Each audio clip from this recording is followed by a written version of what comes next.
Good morning বন্ধুরা, কেমন আছো? আশা করবো ভালো আছো, সুস্থ আছো। আর এখন বাজে মোটামুটি 11:30টার মতো সকাল।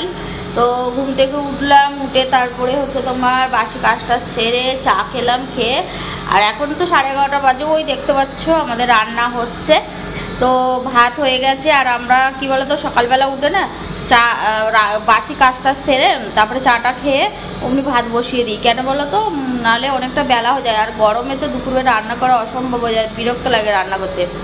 তো চা বসিয়ে দিয়ে চাটা লাবিয়ে তারপরে ভাত বসিয়ে দিয়েছিল, তার জন্য ভাতটা হয়ে গেছে। ওই দেখো হাঁড়িতে আছে, আর কড়াইতে এখন মাছের ঝোল হচ্ছে। তো তোমরা সাথে থাকো, ভিডিওটা কন্টিনিউ করো, সব কিছু দেখাবো তোমাদেরকে একটু পরে। আর এখন যে আমি কথা বলছি কিরকম লাগছে না, তাই না? ঠোঁটটা এরকম করে কথা বলছি। এই দেখো এইখানটা একটা ছোট্ট মতো ফুসকুড়ির মতো হয়েছিল, তো সেটা আমি না এরমভাবে গেলে দিয়েছিলাম। তো তারপরে এটা এত বড় হয়ে গেছে যে এইখান দিয়ে পুরো এটা টাটিয়ে বিষ, আর এইগুলো সব যন্ত্রণা হচ্ছে। তার জন্য কথা বলার ভীষণই অসুবিধা লাগছে, আর সেই জন্য দুদিন ধরে ভিডিও করিনি, দিই উনি ভিডিও।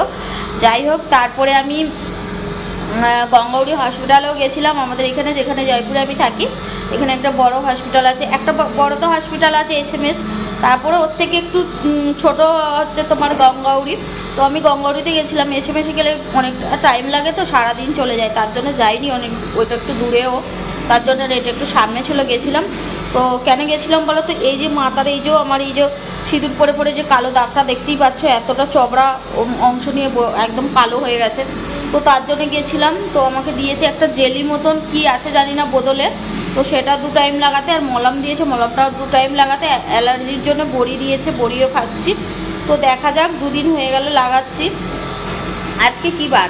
বৃহস্পতিবার। তো বৃহস্পতিবার না, আজকে কী বার? বুধবার মনে হচ্ছে, বুধবার। আমি গেছিলাম সোমবার, আমি গেছিলাম সোমবারে। তো যাই হোক, সোমবারের দিন ডাক্তার দেখিয়ে এসেছিলাম। তো সোম মঙ্গল বুধ হয়ে গেল। তো আমি মোটামুটি বড়িও খাচ্ছি, সব কিছু খাচ্ছি। তো তোমরা দেখতে পাচ্ছ একটু হালকা হালকা সাদা সাদা লাগছে না এটা, কিন্তু সাইডগুলো কালো লাগছে। দেখা যাক, ঠাকুরের আশীর্বাদে ভালো হয়ে গেলে ভালো হয়। এটা নিয়ে ভীষণভাবে পেরেশানি হয়ে যাচ্ছে আমি। আর আমার এই মুখের এটার জন্য আমার ঠিকভাবে ঘুম হচ্ছে না, খেতে ভালো লাগছে না, এতটা যন্ত্রণা হচ্ছে। যেরকম একটা ফোড়া হলে হয় না, এইটুকুনি সামান্য জিনিস দেখতে কিন্তু ভীষণভাবে যন্ত্রণা হচ্ছে, কি বলবো তোমাদেরকে। তার জন্য আমি একদম খাওয়া বলো ঘুম বলো আমার একদম হয়ে যাচ্ছে, করতে পারছি না। কালকে একটু মেডিকেল থেকে ওষুধ নিয়েছে, এইটার জন্য খেয়েছি। তো একটু টাটানিটা কমেছে বলে একটু কথা বলতে পারছি। যাই হোক, এই দেখো মা বসে পড়েছে। আর তো চলো, আর কালকে অনেক বড় ঘটনা ঘটে গেছে। কালকে আমি অনেকটা ভুল কাজ করে ফেলেছি, তোমাদের সাথে সব কিছু শেয়ার করবো। আমার সত্যি খুব কষ্ট হচ্ছে, দুঃখও লাগছে। আর আমি এতটা বড় ভুল কাজ আমি কোনোদিন করিনি। তো হঠাৎ করে মাথাটা গরম হয়ে গেছিলো, তো আমি সত্যি করে ফেলেছি। কি করেছি না করেছি তোমাদেরকে এক্ষুনি জানাবো আমি। তো চলো, আমি ঘরে লাইট ফাইট ফিটিং সেট করে তারপরে তোমাদেরকে আমি জানাবো। কেন এরকমভাবে হাতে ধরে তোমাদেরকে তো আর দেখাতে পারবো না, তার জন্য স্ট্যান্ডে লাগাতে হবে আমাকে ফোনটা। তো চলো, এটা হলো আমার কি বলবো নতুন ফোন। তোমরা এই আমার নতুন ফোনের ক্যামেরাটা দেখেই বুঝতে পারছো, এতটা ফ্রেশ ক্যামেরা আমার ওই ফোনে ছিল না। তো যাই হোক, তোমাদেরকে সব কিছু আমি শেয়ার করবো, কি হয়েছে কি বৃত্তান্ত যা কিছু সব কিছুই জানাবো। যেহেতু আমি সব জানাই তোমাদেরকে, এটাও জানাবো কি হয়েছে না হয়েছে। তো চলো, সাথে থাকো সবাই, আর আমি এখনই তোমাদেরকে দেখাই। আর সত্যি বলতে কি রান্না হয়েছে প্রথমে সেটা তোমাদেরকে একটু দেখিয়ে দিই আজকে, ঠিক আছে? চলো। মায়ের সকাল সকাল চান হয়ে যায়। সকালবেলা মা ঘরটার মুছে চান করে নিয়েছে। আমি রান্নাঘর মুছলাম, মা ঘরগুলো মুছলো, তোমাদের দাদাভাই বাইরে ধুয়ে দিল। এই দেখো মাছ ভাজা হয়েছে, মাছ ভাজা। আর এখানে হচ্ছে ঝিঙে আলু, এই যে টকটক করে এখন ফুটছে। তো এটা ঝিঙে আলু মাছ দিয়ে ঝোল হবে, রুই মাছ এটা। আর এখানে হয়েছে পটল ভাজা, আর এই যে হয়েছে ভাত। আর ভাতের মধ্যে করলা ভাতে দিয়ে আছে, জানো তো? এই দেখো, এই যে করলা ভাতে দিয়ে আছে, করলা আলু মাখা হবে। তো করলা আলু মাখা আর পটল ভাজা, আর হচ্ছে তোমার ঝিঙে আলু মাছ দিয়ে ঝোল। দুপুরের মেনু আজকে এটাই হয়েছে গরমে, আর কি করা যায় বলো। তো চলো, আমি এখন তোমাদেরকে যে ঘটনাটা বলছিলাম সেটা আমি। আর আইফোনটা এখন নিচে পড়ে আছে, কেন এই ফোনে তোমাদের দাদা ফোন করেছিল, আমি কথা বলছিলাম, এইখানে রেখেছি। আইফোনের লোগোটা তোমরা দেখতে পাচ্ছ কি? এই যে ঝাপসা মতন, ওই দেখো কভার লাগানো আছে তো সেই জন্য ভালো বোঝা যাচ্ছে না। এই দেখো আপেলটা। আর এই ঘরে এখন বিছানা তোলা হয়নি, তো এই ঘরে বিছানাটা তুলবো আমি। এই যে বিছানাটা গুছিয়ে নেবো। চলো বিছানাটা গুছিয়ে নিই, এখানে বসি, তোমাদের সাথে কথা বলবো। এখনই দীপ উঠলো, এত বেলায় সব ঘুম থেকে উঠি না, কি বলবো, প্রতিদিন বলে আমার এইসব ঘটনার জন্যই কালকে মাথাটা গরম হয়ে গেছিলো। তোমাদেরকে দেখাচ্ছি, ওইখানে এক গছা কি রাখা আছে বলো তো, তোমাদেরকে আমি এক্ষুনি দেখাবো, দাঁড়াও। তো চলে আসলাম একটু করে ফ্রেশ বলতে মাথাটা খালি আঁচড়েছি। আর জামাটা তো সকালেই চেঞ্জ করেছিলাম, গা ধুয়েছিলাম, ভীষণ গরম ভীষণ পড়েছে বলো। তো গা ধুয়েছিলাম, ধুয়ে জামাটা চেঞ্জ করে দিয়ে তারপরে এই যে একটু মাথাটা আঁচড়ে চলে আসলাম। সিঁদুর তো এখন লাগাবো না, ডাক্তার বারণ করেছে তার জন্য। আর তো চলো, আর তোমাদেরকে যে জিনিসগুলো দেখাবো বলে তখন বলেছিলাম, তো চলে এসেছি দেখাবো। আর তো চলো, আমি একটু নিয়ে এসেছি মাছ ভাজাই। দেখো মাছ ভাজা, মা রান্না করছিল, সেই যে তোমাদেরকে দেখালাম। মা বললাম মা এক পিস মাছ দে না, তো খাবো। তো সত্যি ছোটবেলা থেকে অভ্যাস না, মানে মাছ ভাজা বলো, মাংস কষা বলো, এইসব খাওয়া অভ্যাস। মা তখন আমাদের ফ্যামিলিতে, তো মায়েদের ফ্যামিলিতে কে ছিল না, 2 বোন ছিলাম, আর বাবা আর মা 4 জন। তো বাবা কাজে চলে যেত, 3 জনের খাওয়া। তো মা আমাদের 2 বোনকে তখন সবজি টবজি তুলে দিত, খেতাম। সেই অভ্যাসটা হয়ে গেছিলো ছোটোবেলা। তো এখনও আমি রান্না করতে গেলে মাছ ভাজা বলো, মাংস বলো, কষা বলো খাই। আর যখন মাংস কষি তখন একটু বেশি করে তুলে নিই, ওদেরকেও একটু দিই, আমিও খাই। আর এখন বললাম আমার মা তো জানে, তো ও খেতে ভালোবাসে, তার জন্য 1 পিস মাছ আমাকে দিল। বলছিল 6 জনের 6 পিসই করেছি। তো আমি বললাম ঠিক আছে, তাহলে দিতে হবে না। তারপরে দিল, বলছে যাক। আমি বললাম বললি তো 6 পিসই করেছি। বলছে যাকে, তাহলে আর কি বলবো, যে আমার না হবে, তুই চাইলেই দিই, ওই জন্য দিলুম। তো অ্যাকচুয়ালি 6 পিস করে, আর 1 পিস করে মাথা নেয়। তো ভাবছি মাথাটা দিয়ে আমি ভাত দিয়ে খেয়ে নেবো, তারপরে বাকি ওদের 6 জনের হয়ে যাবে। তো এখন শখ গেল মাছ ভাজা খাওয়ার। তো মাছ ভাজাটা এখন খেয়ে নিই, তারপর তোমাদেরকে ওইগুলো দেখাচ্ছি আমি। সত্যি তোমরাও ভাবতে পারবে না, সত্যি দেখো তোমরাও ভাবতে পারবে না, দেখে না তোমরাও আফসোস করবে। কিন্তু সত্যি আমার যে এত মাথা গরম কেন আমি জানি না। মাথা গরম হলে না, যত দামি জিনিস হোক, মানে আমার কাছে মনে হয় না সেই সময় যে এটা দামি জিনিস বলে, জানো তো। খেয়ে নিলাম, খেয়ে চলে আসলাম। চলো তোমাদেরকে এবার দেখাবো, আর বকাবক করবো না। আর এইখানটা দেখো ওষুধ লাগিয়েছি, মানে মলাম, তো এই জন্যে এখানটা একটু ভিজে লাগছে। আর তোমাদের আমার সত্যি দেখো কপাল পোড়া, এক একজন মানুষ বলে না যে তোর কপাল পোড়া, আমার কপাল পোড়া, সত্যি আমারই কপাল পোড়াই, দেখো কালো দাগ। তো যাই হোক, আর তোমাদের দাদাভাই বলছিল যে তোর কপাল পোড়া না, তুই স্বামীর কল্যাণ করতে পারিস নি বলে ওই জন্য চিহ্ন হয়ে গেছে আজীবনের মতো। আমি বলছি তাহলে সিঁদুর পরেই তো হয়েছি স্বামীর কল্যাণ করতে গিয়ে। বলছে ভক্তি করে পড়ে নিস ওইখানে। তো যাই হোক, আর কি বলবো, তখন যে যা পাচ্ছে বলুক, ভালো যদি একবার হয়ে যায় এর জবাব আমিও দিয়ে দেবো। আর যাই হোক, কালকে একটা ঘটনা ঘটে গেছে। তো এখানে আমি ছেলেদের মায়েদেরকে বলবো, ছোট ছোট বাচ্চাদের মায়েদেরকে, যে সত্যি ছেলেদেরকে একটু সাবধানে রেখো, এই গেমের হাত থেকে বাঁচিও, ঠিক আছে। গেমগুলো এতটাই নেশার জিনিস, মানে মদ বিড়ি গেঁজা এসবে কি নেশা, গেমেতে বেশি নেশা বাচ্চাদের।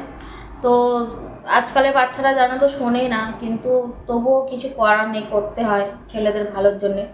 তো ছেলেদের প্রত্যেক মায়েদেরকে বলবো, আমার মতো যারা মায়েরা আছো তাদেরকে বলবো, গেমের হাত থেকে ছেলেদেরকে রক্ষা করো, বাঁচাও। ছেলেদেরকে এত মোবাইল দিও না। আমি দিয়ে যে ভুলটা করেছি, তোমরা সেই ভুলটা আশা করি করবে না। তো যাই হোক, কালকে আমার কাছে খবর আসে, আমার ছেলেরা যেই স্কুলে পড়ে, সেই স্কুল সাগর পাবলিক স্কুলে, ওখানে একটা ছাত্র মানে এরকম গেম খেলতো। তো গেম খেলতে ও মানে গেমের মধ্যে এতটাই মত্ত হয়ে গেছিলো যে মানে গেম খেলতে মানে গালাগালি করে ফেলেছিল। যাদের সাথে খেলছিল টিমে যারা ছিল তাদেরকে গালাগালি পেরেছিল। তাও শুনলাম নিজেদের মধ্যে মানে মাসির ছেলে এরকম হবে, যেহেতু ওরা মোমরান ছিল। যাই হোক, তো আমি আর জাতের ভেদাভেদ করবো না ভিডিওতে, সবাই আমার মতো সমান, সবার রক্তেই এক। আমার ফোনটা বারবার ডিস্টার্ব করে ফেলছে। তো যাই হোক, সবারই এক। তো যাই হোক, আর সেই গালাগালি করার কারণে তো ওই ছেলেটাকে 4 জন মিলে এসে না, তো ছেলেটাকে ভীষণভাবে মেরেছে, মারতে মারতে এতটাই মেরেছে, উত্তেজিত হয়ে গেছিলো যে ছেলেটা মারা গেছে। তার জন্য আমি এই কথাটা কানে আসার পরে তো আমার মনে হলো আমার ছেলেটা তো স্কুলেই পড়ে, আর স্কুলে পড়াটা বড় কথা না, স্কুলের তো কোনো দোষ নেই, তো দোষ হচ্ছে ছেলেদের। তো আমার ছেলেরাও আমি লক্ষ্য করি রাত 12টা 1টা 2টো অবধি গেম খেলে। তো যেহেতু আমাদের অনেক কটা মোবাইল ছিল, তোমাদেরকে আমি একটা ভিডিওতে দেখিয়েছিলাম, হ্যাঁ তোমরা হয়তো এখন এই ভিডিওটা দেখে বলবো তোমরা হয়তো ছেলেদেরকে আশকারা দিয়েছো, হচ্ছে তোমরা মোবাইলের ব্যবসা খুলেছো, কিন্তু না বন্ধুরা, যখন আমি যেহেতু ভিডিও করি, আমার আগের যে মোবাইলগুলো ছিল আমার হাত থেকে ভেঙে গিয়ে মানে স্ক্রিনটা ভেঙে যায়, তো সেটা পড়ে থাকে। তারপরে আমি দ্বিতীয় নতুন মোবাইল নিয়ে আসি দুবার গিয়ে, তারপরে ওটাও যখন মানে ক্যামেরা খারাপ হচ্ছিল আর হচ্ছিলো, তখন আমি তৃতীয়বারে তখন আরেকটা মোবাইল নিয়ে আসি, তো সেই মোবাইলটাও পড়ে থাকার কারণে কি হয়েছে জানো তো, ওগুলো ওরা ছাড়িয়ে তো ওইগুলো ওরা চালাচ্ছিল, বিরক্ত করতো আমাদের ফোন নিয়ে। তো আমি ভেবেছিলাম যে ছেলেদেরকে যদি দিই ফোন, তাহলে ঘরের মধ্যে চুপচাপ থাকবে, বাইরে যাবে না। তো সেই বাইরে আমার বেশি ভয়, ছেলেরা কোথাও ঝগড়া অশান্তি পছন্দ নয় আমার, তো তার জন্য আমি মোবাইল দিয়ে চুপ করে রাখতাম। তো ওরা এতটাই উত্তেজিত হয়ে গেছিলো গেমেতে, তো কি বলবো। তো তার জন্য আমি ওই কালকে যখন ওই কথাটা আমি শুনলাম, তখন আমি ভীষণ, যখন ওদেরকে আমি শাসন করলাম যে তোরাও তোদের মতো গেম টেম খেলিস, তোদের উপরেও এসব করতে পারে, তো এখন থাকতে সাবধান হয়ে যায়। তো আমার মনে হলে, তো আমার মুখে মুখে খুব ওরা ভীষণভাবে মানে মুখ চালাচ্ছিল ছেলেরা, 2 ছেলে। তো তার জন্য আমি তখন কি করেছি, মোবাইলগুলো আমি ভেঙে ফেলতে বাধ্য হয়েছি। সত্যি বন্ধুরা বিশ্বাস করো, মোবাইলগুলো এতটা মানে হয়তো পড়ে গিয়ে একটা স্ক্রিন ভেঙে গিয়েছিলো আর একটা মোটামুটি একটুখানি ছিল, কিন্তু ফোনগুলো সারাবার পরে না এতটা ভালো ছিল ফোনগুলো। তো কি বলবো, তো খুবই দুঃখ লেগেছে। আর একটা তো আমার যেটা ক্যামেরা হতো, এটা আমি এখন নতুন ফোনে কথা বলছি, এই নতুন ফোনের ভিডিওটা তোমাদেরকে আমি দিয়ে দেবো। এই নতুন ফোনটা দেখাতে গেলে তোমাদের দাদা ভাইয়ের ফোনে আমাকে ভিডিও করতে হবে, কেননা আমি আমার ফোনগুলো তো সব কটাই ভেঙে ফেলেছি, তো আমার তার উপায় নেই অন্য ফোনে ভিডিও। তোমাদের দাদাভাই সেই মার্কেটে চলে যায়, ও আসলেই তাহলে ওর ফোনে করে আবার আমার নতুন মোবাইলটা যে কিনেছি তোমাদেরকে দেখাতে পারবো। তো যাই হোক, আর আমার যেটা ক্যামেরা করতাম ভিডিও, ওটা আমি যখন 3টে মোবাইল যখন ছিল ভেঙে ফেললাম, তখন আমার ছোটো ছেলে আমার মোবাইলটাকেও আছাড় মেরে ভেঙে ফেললো। আমারটা ভীষণই ভালো ফোন ছিল, ক্যামেরাটা ভীষণই ভালো ছিল, তোমরা জানো, দেখেছো ভিডিওতে, দেখলে কোয়ালিটি দেখেই বুঝতে পারবে যে কতটা ভালো ছিল আমার মোবাইল। কি বলবো বন্ধুরা, আমার মোবাইলটার জন্য ভীষণভাবে হচ্ছিল। তো দাঁড়াও তোমাদেরকে আমি দেখাই সবকটা মোবাইল, কিরকমভাবে আমি মোবাইলগুলো ভেঙেছি।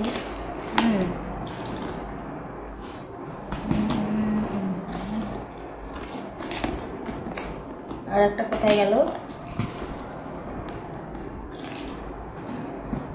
আর একটা সেটা একটু আস্ত আছে বলে সেটা আমি ওটা রেখেছি, ওটা দেখাচ্ছি। ওটা হলো আমার ফার্স্ট ফোন, ওটা ওই ঘরে মনে হচ্ছে আছে, ব্লু কালারের। তো ব্লুটা আমি তোমাকে দেখাচ্ছি তোমাদেরকে এনে, কেন ক্যামেরা চলছে আবার বন্ধ করে যেতে হবে, তার জন্য আমি লাস্টে দেখাচ্ছি।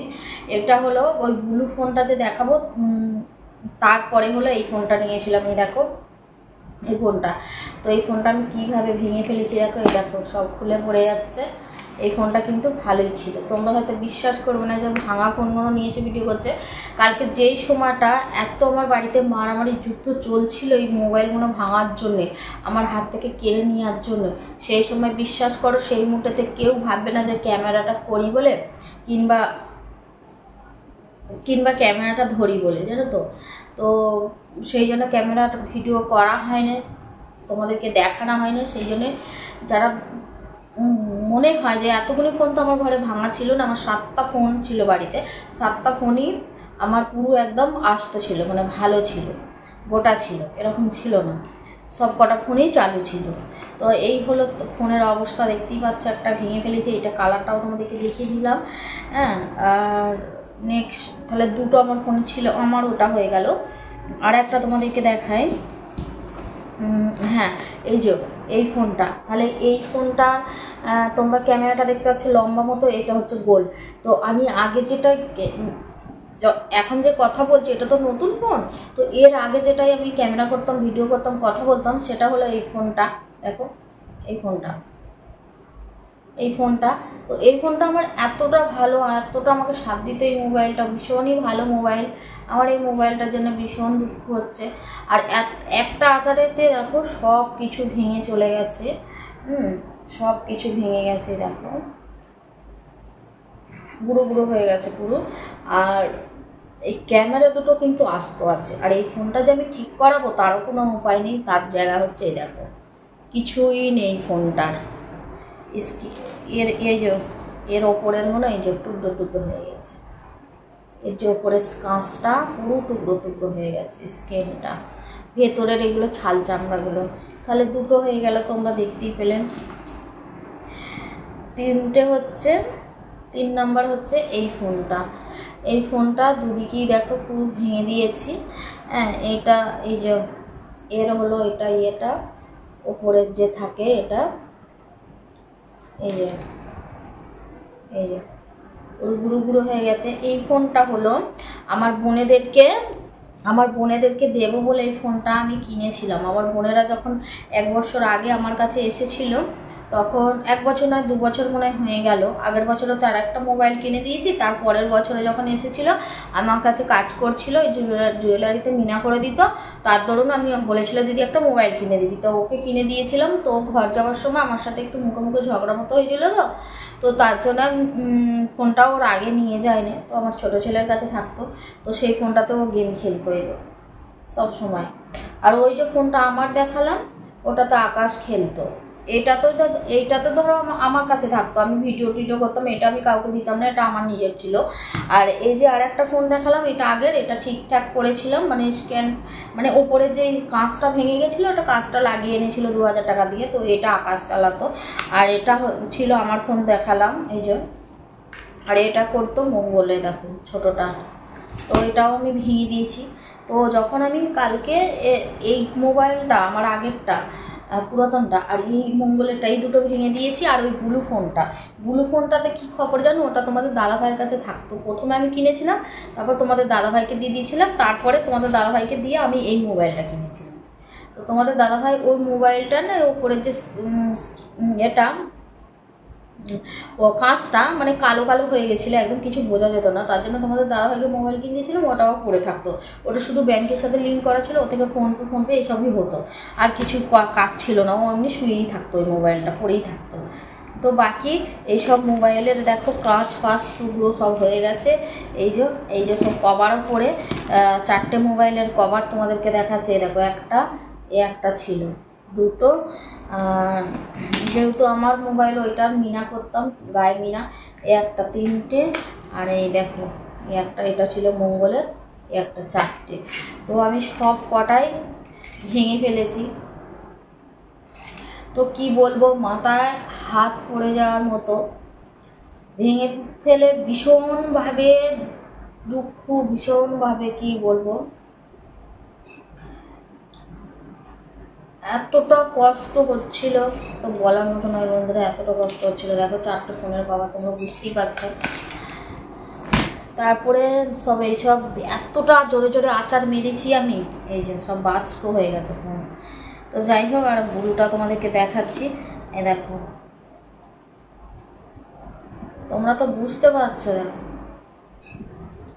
এটা হলো একটা ফোনের, এইটা হলো একটা ফোনের, পুরো ঘুরিয়ে গেছে, কি বলবো। আর তোমরা ধরো ভাঙলে, তোমরা যেদিনে যারা হয়তো বিশ্বাস করবে না তাদেরকে বলবো যে হয়তো একটা ফোন কোনো রাস্তাঘাটে পড়ে গিয়ে ভাঙবে, দুটো ভাঙবে, 4টে ফোন কি ভাঙবে বন্ধুরা বলো। আমার এতটা ভীষণভাবে কষ্ট হচ্ছে কি বলবো। তো আমারই লোকসান হলো, কিন্তু রাগের বশতে হয়ে গেছে। ভীষণভাবে আমার রাগ, জানো তো, কেন জানি না, আমার ভীষণ রাগ, আমি খুব যে আমি নিজেই বুঝতে পারি না কেন। তো শুনেছি মারা বলতো যে কোথাও নাকি আমার উড়িষ্যায় পুরীতে জগন্নাথ মন্দিরে তো আমার মানসিক আছে, কি চুল মানসিক না কি বলে, মা বাবারা ছোটোবেলা রেখেছিল, সেই মানসিকটা পূর্ণ করেনি, তার জন্য হয়তো আমার মাথা গরম হয়ে যায় নাকি জানি না। কিন্তু মা বাবা মুখে শোনা কথা তোমাদেরকে জানাচ্ছে, আমি কিন্তু কিছুই জানি না। মা বাবা বলে যে তুই রেগে যাস, তো তোর মানসিক আছে দিতে পারেনি তার জন্য। তো যাই হোক, যেহেতু বাবাই আমাদের মাঝে নেই, আর মাও তো পুরীর সম্বন্ধে কিছু জানেও না, জানো তো মা মেনটেনের প্রবলেম, সেই জন্য পুজোটাও দিতে পারা যায়নি। তো যেহেতু আমি নিজে কানে শুনেছি, তো বাবা জগন্নাথের আশীর্বাদে যেদিন কোনো সময় ভালো একটা দিন পাই, সময় পাই, গিয়ে নিশ্চয়ই আমি নিজে যেমন পারবো তেমনভাবে পুজো দিয়ে আসবো। আর ভীষণই আমি যে মাথা গরম হয়ে যায় আমার, তার জন্য সংসারে তো আমি উল্টোপাল্টাভাবে অশান্তি করে ফেলি। তারপরে আমি ভেবে দেখি যে আমারই মনে হচ্ছে ভুল, কিন্তু তখন তো সেটা ঘটে যায়, যেরকম এই কালকে ঘটে গেল ঘটনাটা। তোমরা সেই সিনটা দেখলে, দৃশ্যটা দেখলে হয়তো আমার চ্যানেলে কপিরাইটেই পড়ে যেত, মানে ব্লক করে দিত চ্যানেলে, এতটা মানে উত্তেজিত হয়ে গেছিলাম কালকে আমি। তো যাই হোক বন্ধুরা, তোমরা হয়তো আমাকে অনেকটাই খারাপ ভাববে, তো আমি জানি না কেন আমার মধ্যে এটা হয়। তো যাই হোক, লোকসান আমার হলো। ফের আমি কালকে গিয়ে 38,000 টাকা দিয়ে মোবাইল একটা নিয়ে আসলাম। কি করবো বলো, আমাকে তো ভিডিও তো করতে হবে, আর ভিডিও ছাড়া আমি থাকতে পারি না। যখনই মনে হয় টুক করে একটু ভিডিওতে বসে পড়ি, যখনই মন খারাপ হয়। তোমরা একটা কথা বলবে তো বন্ধুরা, যারা ইউটিউবার আছো আমার মতো, হ্যাঁ তারা কি বলো তো, ভিডিওটাই তাদের একটা পেশা, মানে ভিডিওটাই সব কিছু, খাই দেয় মনে হচ্ছে ভিডিও। আর যখন একটু মন খারাপ হয় না, তখন দেখবে, আমার ইউটিউবার বন্ধুরা নিশ্চয়ই জানে, তখন একটু দেখবে, একটু যদি ভিডিও করি না, গানের টানে মনটা ফ্রি হয়ে যায়, মানে তখন আর কষ্টটা বলে মনে হয় না। যখন খুব কষ্ট হয়, এখানটা ব্যথা লাগে, ভীষণভাবে কষ্ট হয়, হ্যাঁ তখন মনে হয় ধরো একটা ভিডিও করি চ দিয়ে, তখন কি মনে হয় মনটা ফ্রি হয়ে যায়। তখন গানের ভিডিও হলে তো আরোই ভালো হয়। মন খারাপের ওষুধই হচ্ছে গান, তাই না? অনেক মানুষের, আমার তো গান মন খারাপের ওষুধ। তো যাই হোক, কী করবো আর বলো, লোকসান তো আমাদের হলো। তো সেই জন্য আমি কালকেও শর্ট ভিডিও তোমাদের দিতে পারিনি। কালকে হ্যাঁ রাত 1টার সময় আমি ভিডিও দিয়েছি, রাত 1টার সময় শর্ট রিলিজ দুটো ছেড়ে দিয়েছি। আমি হয়তো ব্লগ না দিনে দিতে পারলেও আমি শর্ট দেবার চেষ্টা করি, যে না আমার চ্যানেলটা একদিন যেদিন না একটাও ভিডিও ছাড়তে পারে না, ভীষণভাবে কষ্ট হয় যে দিতে পারলাম না আজকে, আমার বন্ধুরা অপেক্ষা করবে আমার ভিডিও দেখার জন্য, এরকম মনে হয়। তো যাই হোক, আমি শর্ট হলেও একটা দুটো দিই। তো আজকেও সেই কাজটাই আমি করেছি, এই কালকে রাতে দিয়েছি 1টার সময়। তারপরে ভাবলাম 12টার পরে তো দিন পড়ে যায়, কোথায় আর আজকে দিলাম, সে তো আজ মানে কালকে পড়ে গেল, মানে আজকের দিনটা পড়ে গেল, এরকম মনে হয়। তো যাই হোক বন্ধুরা, আর কী বলবো, আর কিছু বলার নেই আমার, যা করার করে ফেলেছি, যা হওয়ার হয়ে গেছে, সবাই আমাকে ক্ষমা করো। আর আমি এত ফোন ভেঙে ফেললাম, সত্যি তোমাদের দাদাভাই কিছু বলেই নে, ও উত্তেজিত হয়ে গেছিলো ছেলেদের ওপরে, আর আমিও হয়ে গেছিলাম। ওই জন্য ও আমাকে দোষ দিতে পারে না, আমি ওকে দোষ দিতে পারিনি, কেননা ছেলেদেরকে বাঁচানোর জন্য এটা করা দরকার ছিল আমার। তো যাই হোক, আমার হয়তো কিছু টাকা লোকসান হয়ে গেল। সব থেকে বড় কথা, পুরাতন ফোনগুলোর কথা তোমরা হয়তো বলবে যে পুরাতন ফোন ছিল, ছেলেরা ভেঙে ফেলেছে, কোনো যায় আসেনি তোমার, তার জন্য নয়। যে ফোনটা আমি ক্যামেরা করতাম ওটা আমার নতুন ফোন ছিল, আমার বেশি দিন আনা না, তোমরা জানো 10 মাসের মতো হবে ফোনটা নিয়ে এসেছিলাম। তো ওটা ফোনটা আমার খুবই ভালো ফোন ছিল, তো ওই ফোনটা দামিও ফোন ছিল। যাই হোক, তো চলো, আর ভিডিওটা আমি ভাবলাম তোমাদেরকে একটু জানাই, না জানালে তোমরা বুঝতে পারবে না। সব কিছু যেহেতু জানাই, এটা কেন জানাবো না, তাই না? তো যাই হোক, আর এখন মা বাবার কর্তব্য ছেলেদের বাঁচানোর জন্য এই কাজটা করা দরকার ছিল, তাই না? ভেঙে দিয়েছি। এখন মোটামুটি বড় ছেলের কাছে একটা ফোন আছে, আইফোনটা, আর ওর এমনি একটা আগের যে ফোন, সেটা ক্যামেরা ভালো না, কিন্তু ওটা আছে ওর কাছে। দুটো ফোন আছে, আর ওর বাবার কাছে একটা, আমার কাছে একটা। তো ওর বাবার ফোন বাবা নিয়ে চলে যাবে, আমার ফোন আমার কাছে থাকবে, আর ওর বড় ছেলের ফোন তো কাউকে দেয়ই না। তো ওরা দুজন এখন ফ্রি থাকবে, একদম পড়াশোনা করছিল না, গানের দিকেও মন দিচ্ছে না আকাশ, তার জন্য আমি এই কাজটা করেছি, ছেলেদের ভালো করার জন্য। তো ওরা যদি ভাবে যে আমি ভুল করেছি, সেটা ওদের, তাই না? ওদের ছেলেদের ভালোর জন্য তো মা বাবা অনেক কিছুই করতে পারে, মা বাবারা, তাই না? চলো, তো প্রত্যেকটা মায়েদেরকে বলবো, দিদি ভাইয়েরা, আমার ছোটো ছোটো বোনেরা যারা আছো, তারা ছেলেদেরকে শাসন বলবো না, শাসন এমন করো, আমি খুব অতিরিক্ত করে ফেলেছি হয়তো, আমার মতো করতে বলবো না, কিন্তু ফোন থেকে দূরে রাখাটাই ভালো, গেমটা না খেলতে দেওয়াই ভালো। ও থেকে ছেলেদের মোটামুটি চোখও যেরকম খারাপ হচ্ছে, আর সেরকম ছেলেরা বিপদেও পড়ে যাচ্ছে, আর অনেক ছেলে মারাও গেছে, তাই না, এই গেমেতে। তো যাই হোক বন্ধুরা, চলো আজকের মতো সবাইকে বাই বাই, সবাই ভালো থেকো, সুস্থ থেকো। আজকে আমার মনটা ভীষণই খারাপ, সেজন্য হাসি খুশিভাবে ভিডিওটা দিতে পারলাম না। আবার দেখা হবে নেক্সট ভিডিওতে তোমাদেরকে আমি মোবাইলটা দেখো, কি মোবাইল নিয়েছি আমি, ঠিক আছে? সেটা তোমাদের দাদা ভাইয়ের মোবাইল থেকে ক্যামেরা করে তোমাদেরকে আমার ফোনটা দেখাতে হবে। চলো সবাইকে বাই বাই, সবাই ভালো থেকো, সুস্থ থেকো।